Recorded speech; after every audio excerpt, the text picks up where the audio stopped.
What's up guys and welcome to FPL Today. I'm the man in the know, JNO, and welcome to my team for Game Week 37 Transfer Thoughts, where I go over all the dilemmas and transfer thoughts that I have for my Game Week 37 team and hopefully help you guys with my thoughts for your sides so you can improve your FPL rank. If you have any dilemmas of your own, please feel free to leave them in the comments down below and let's have a discussion about how to improve our FPL ranks. So going straight into this episode, and we start off with fires to put out as always, and to be honest it's going to start getting a bit slimmer now because with the end of the season in sight we have less things to concern ourselves about.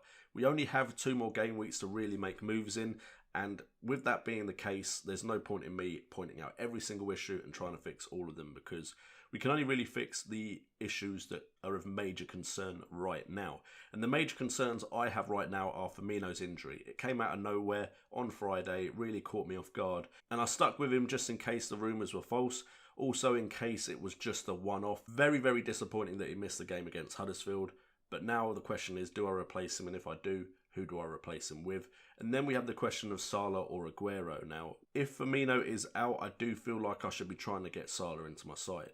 However, also, I have been planning to triple up on Man City for a while now. Last episode, we considered Bernardo Silva. But over the weekend, Aguero proved he can always be the one that does turn up with a goal, even in a scrappy affair where Man City didn't look at their best. But before we do that, we look at fixtures, and now we actually have a lot bigger a selection of teams with 2 easy fixtures because there are only 2 fixtures left. And as you can see, we've got the likes of Manchester United, Crystal Palace, Arsenal, Manchester City, Southampton, West Ham, Chelsea, Fulham, Tottenham and Liverpool, all with a good run of fixtures to end the season with. Now, of course, Manchester City and Liverpool, I'd say you need to consider players from both of them if you haven't already got yourself covered there. If you have already got those bases covered, you could look at the teams vying for the other Champions League places, which would be Arsenal, Manchester United, Tottenham and Chelsea. The issue, of course, there is they've all been underperforming, and to be honest, whoever gets third is probably going to be the worst third place team in a Premier League season as far as points total goes. And to be honest, Manchester United, Arsenal, Spurs and Chelsea all haven't filled me with much confidence at all. And then you have the other sides you could consider. Crystal Palace, of course, probably not much left to play for. Southampton, who should still be looking over their shoulder just in case something happens. West Ham, who do seem to have been on the beach, but then of course did turn up for a game against Tottenham Hotspurs. And then Fulham actually have no pressure on them anymore, and Ryan Babel has still been performing, so potentially you could consider him. At the end of the day, I suppose it all depends on what you've already got covered as far as your team is concerned. But as far as the teams vying for those other 2 Champions League spots, the team's fixtures that I'm most concerned about, if it's just from a fixture point of view, is Manchester United having Huddersfield and Cardiff. Now, potentially those are 2 teams that they could get points against and have been considered at times the whipping boys of the Premier League. However, who do you go with from that side right now? But also, you need to remember when Ole Gunnar Solskjaer came in, these were the type of fixtures he came in with, and they did amazing in them. So, potentially Manchester United players could be worth a punt. Looking at my side, the issue I have is that Roberto Firmino is potentially out. Some people have said for the rest of the season, Klopp makes it seem like he could be back for the Champions League game against Barcelona. If he is back, potentially I don't need to get rid of him. However, if I wanted to bring in Salah, which is something we're considering later on in this episode, we would need to get rid of a Liverpool option, and I doubt I'm going to get rid of Trent or Sergio Mane. I could, of course, be really ambitious and get rid of Alexander-Arnold and have 3 Liverpool attackers, hoping that they're going to go absolutely ham in the last 2 games of the season. But that is something we will consider when we find out if Firmino is still fit. Other than that, Vardy was always going to be one I considered getting rid of, but I kept for the Arsenal game because Arsenal's away form isn't very good and Vardy does seem to like to score against Arsenal. Son is an issue for me now because he's just gone on for too long without performing. Even with Kane out, it doesn't seem to have improved his FPL output by any means. And other than that, I'm pretty happy with the side as it is. Those bench players are likely to stay on the bench, apart from Deulofeu, for potentially the rest of the season. So first we look at Firmino and what to do with Firmino. And the reason I brought Firmino in is at 9.4 million, he had 37 points, 4 returns from the last 6 games he played in, with 3 goals, 2 assists, 7 bonus points. The underlying stats were also pretty good, with an expected goal involvement of 4.63, and he also had chance creation on top of his actual goal threat, which made him look very promising to me, and I was hoping him and Mane would cover the fact I didn't have Salah. Now, if Firmino is out of the picture, then we need to pick someone else for him. We could, of course, try and upgrade him to Aguero, but to do that, we'd need to downgrade somewhere else. Potentially, that downgrade could be Son to someone, so we can upgrade Firmino to Aguero. There's less price difference as well between my forwards and Aguero that I have than there is between Son and potentially Mohamed Salah, if we were looking there. So we've got two striker options here that could replace him and give me that money for Aguero, and one of them is Callum Wilson, who I think it's been proven this season you need to be patient with. If you bring him in, just accept the fact that sometimes he's going to blank, and if you hold on to him, eventually he will get a big haul for you, doing very well in some game weeks recently. Callum Wilson at 6.7 million, 39 points, 2 more than Firmino has had in the last 6 games he's played in. But he's only returned 2 out of 6, which means he's getting big hauls and then blanking, whereas someone like Firmino and even Shane Long, also on the graphic, are a bit more consistent. 6 bonus points as well for him, and that's from 3 goals and 3 assists. 34 penalty area touches, 12 attempts on goal, all from inside the box. His big chances is incredible, 9 big chances, but he's only scored 2 of them, which is very disappointing.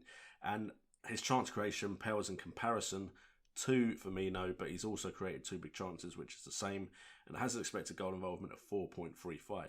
Now, the reason Shane Long is in there is if I downgrade to Shane Long, I can afford to upgrade Son to Salah. And I have 2 free transfers, which means I don't have to take a hit for this. Shane Long recently has been very consistent. He's not been getting mega hauls, but he has been getting points slowly. And also potentially he would be a bench player if I did bring him in.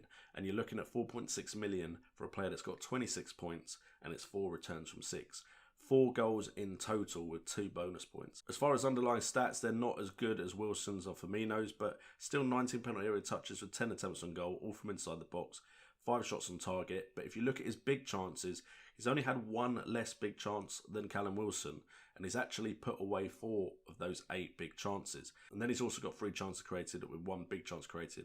An expected goal involvement of 3.42. Again, not as good as Wilson and Firmino, but he is considerably cheaper. So potentially if I really do want Salah, Shane Long could come in for Firmino and be that good backup on my bench, because there is issues with Shane Long's rotation. Potentially could be rotated, and then if he's on the bench and all my starting 11 play, that wouldn't be as big an issue. And we've spoken about it a lot already, but let's dive in a bit deeper with the Salah and Aguero issue.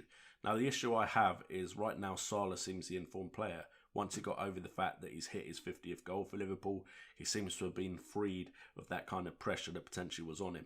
Now, Salah, 13.3 million, most expensive player in the game, but he has got 46 points from his last 6 games, returning in 5 out of 6 of them, getting 4 goals, 3 assists and 3 bonus points.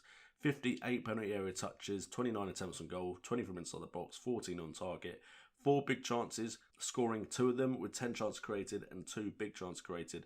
We expect a goal involvement of 4.20. It looks like the Mohamed Salah that we were waiting for is back. Aguero, on the other hand, hasn't been setting the world alight recently, but has been good for the majority of the season and been consistent in the fact that he does return points. Even if he's not getting the haul, he does get the 1 goal or the 1 assist. 33 points, 4 returns out of 6, 2 goals, 3 assists, 5 bonus points, 40 penalty area touches, 20 attempts on goal, 16 from inside the box, 5 on target, 1 big chance, didn't score that big chance, and then 8 chances created with 1 big chance created, expected goal involvement of 3.04. My issue is Aguero and Sterling, to be fair, haven't looked the most dangerous in the last 2 games I've watched Man City playing, which concerns me. Man City did go on a bad run of form at one point in the season. It could quite easily turn around in the very next game that they play. But potentially with their failing in the Champions League, maybe the morale has dropped. Maybe I shouldn't be going in on Man City as much as I need to be going in on Liverpool. Liverpool right now are riding a high. I know they're 1 point behind City, but Liverpool know they have to get the results. If they lose a game, then potentially City have won the title. The momentum to me seems on Liverpool's side more than it does in Manchester City's side. However, Manchester City do of course have that point advantage and they just need to make sure they win their next 2 games. But who wins the title as far as an FPL player is concerned is irrelevant. I want the person who's going to get the most points. And I potentially think that could be Salah. So we'll have to wait and see what happens with Firmino, but I think I'm leaning towards Mohamed Salah as my transfer in. Anyway guys, hopefully all of that has helped you with your own decisions in the Fantasy Premier League and helped you enjoy it. Because at the end of the day, we want to enjoy this game. It is a game we take very seriously, but it's a game nonetheless.